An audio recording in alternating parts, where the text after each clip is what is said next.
koa izany fanisanana ireo bolabolana bois de rose nogazan'ny fanjakana malagasy dia nanamafy ny fiahina io arem-pirenena io ny fanjakana. Asa makadiry no miandry ireto mpiasan'ny tontolo iainana siniala amin'ny fanisana ireto andramena ireto satria alohan'ny amarotana azy ireo dia tokony anaraka ny fenitra iraisam-pirenena ny marika rehetra ipetaka amin'ireto azo ireto.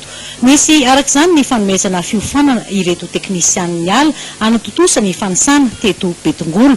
Misy mantsy ny pitsopitso no tokony ho fantatry ny rehetra mikasika ny tarehimarika ampiasaina. Misy étiquette infalsifiable zany no ampiasaina zany. Io marteau io na étiquette infalsifiable io dia mitrahana marika zany eo amin'ny lay hazo tsirairay ka misy chiffre fito zany izy ireo chiffre ireo dia milaza hoe hazo migazana na déclaration na opérateur le izy zany. Ny chiffre voalohany, ny chiffre faharoa dia ilay région misy an'ilay hazo ho isaina. Ny chiffre fahatelo dia misy an'ilay commune an'ilay hazo ho isaina. Ary ny chiffre fahatelo dia ny misy an'ilay district ny hazo ho isaina. Ny chiffre fahaefatra dia ny code commune zany. Dia ny chiffre fahadimy code dépôt. Ary ny chiffre fahaenina dia ny type an'ilay hazo zany ary ny chiffre fahafito farany zany dia ny numéro an'ilay laharan'ilay hazo zany izay isaina zany le izy. Ireo numéro ireo chiffre apetraka amin'ireo hazo ireo dia mitovy amin'ireny code barre amin'ny produit hitatsika eny antsinireny zany le izy zany.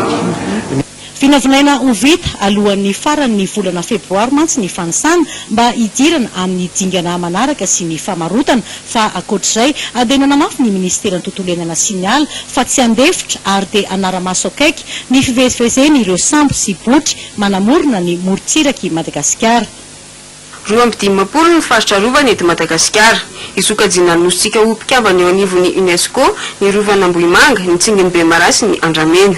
Ministera dimy no mifarimbona amin'ny fiainan'ny Andramena sy ny tontolony. Ministra fianakavy mihitsy ny tontoloany dia ministra ny fiarovana, ministra ny atitany, ministra ihany koa avy amin'ny gendarmerie pirenena voalohany andraikitra moa zany andro izay mianaka izay ao anatin'ny tontolo iainana sy ny ala ary ny ataon'ny kolontsaina sy ny vakoka.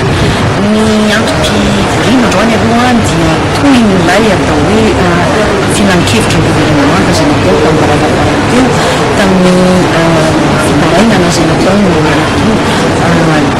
lehibe ministra zany ny ala sy ny tontolo iainana amin'ny zavatra miseho amin'ny resaka bois de rose. Ny andraikitry ny kolontsaina sy ny vakoka ihany kosa moa dia miara-miombonantoka ny ala sy ny tontolo iainana ary ny kolontsaina sy ny vakoka manoloana ny UNESCO amin'ilay atao hoe patrimoine mondial. Mitahiry sy miany arena voajanahary ny firenena rehetra ny UNESCO na Organisation des Nations Unies pour l'éducation, la science et la culture. Nosoniavina ny 16 novambra 2017 ny fifanekena amin'ny fananganana ny UNESCO. 7 amin'izao amin'izao fotoana ny mpikambana amin'ny ity fiarovana ny arena voajanahary ity.